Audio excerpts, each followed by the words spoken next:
Assalamu alaikum rahmatullahi wa barakatuh. So children, we'll start our second chapter, that is playing with the numbers. Okay, so take out page number 26 in your maths readers. Let's see about playing with the numbers. First we'll see the introduction of this. While solving a mathematical expression involving various operations like additions, subtraction, multiplication, division, it is important to know about the order of the operation. While we are solving the mathematical equation in addition, subtraction, multiplication, it is important to know about the order of the operation. In doing the operation in different orders, right? So we get the different answers for the same expression. For example, if we have one equation, if we solve the equation by two different methods, we'll get the different result, right? Same expression, but we'll get the different result because we are following the different methods to solve the equation. In order to avoid this, let's learn the order of operation and the simplification of order, different brackets. Okay, let's see. First, we will collect and learn more about factors and multiples, prime and composite numbers, even and odd numbers, and the divisibility test. Okay, factors and the multiples. Factor means, for example, 3 2s are 6. Here 3 and 2 are the factors.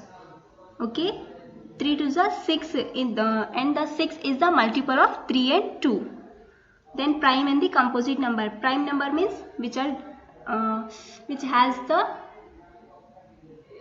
they are divisible or multiple by itself or by one only. And the composite number means they have the factors. Even numbers 2, 4, 6, 8, these are the even numbers, and the odd numbers are 1, 3, 5, 7, these are the odd numbers.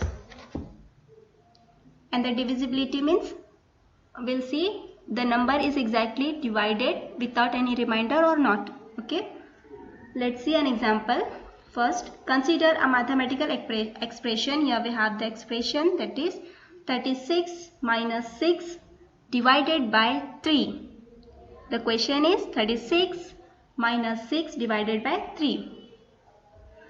If we subtract 6 from 36 and then divide the result by 3, we get, let's see. First what we'll do? First we'll subtract this. 36 minus 6, that is equals to 30, right? 36 minus 6 is equals to 30. Then we'll divide the result with this 30. 30 is divided by 3, that is equals to 10. Once again, 36 minus 6, that is equals to 30. And then 30 divided by 3, that is equals to 10. This is the first step. Then if we first divide 6 by 3 and then subtract, we'll get, what we'll get? See, first we'll do subtraction.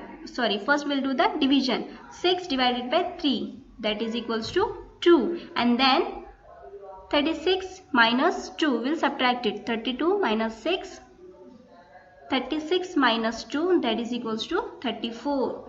Here we'll get answer as 10. But in the second step, we'll get the answer as 34. In the first step, what we'll do? First we'll subtract, then we'll divide. We'll get 10 result. But in the second step, first we'll divide and then we'll subtract. Here we'll get 34, right? So, by solving a same equation by two different methods, we'll get the different results, right? In the first step, we'll get 10. In the second, we'll get 34. It means we find that answer differ depending upon the order, right, in which the operation are performed. This is depending on the method. By that we are solving the equation. Okay, I hope you understand this. Thank you.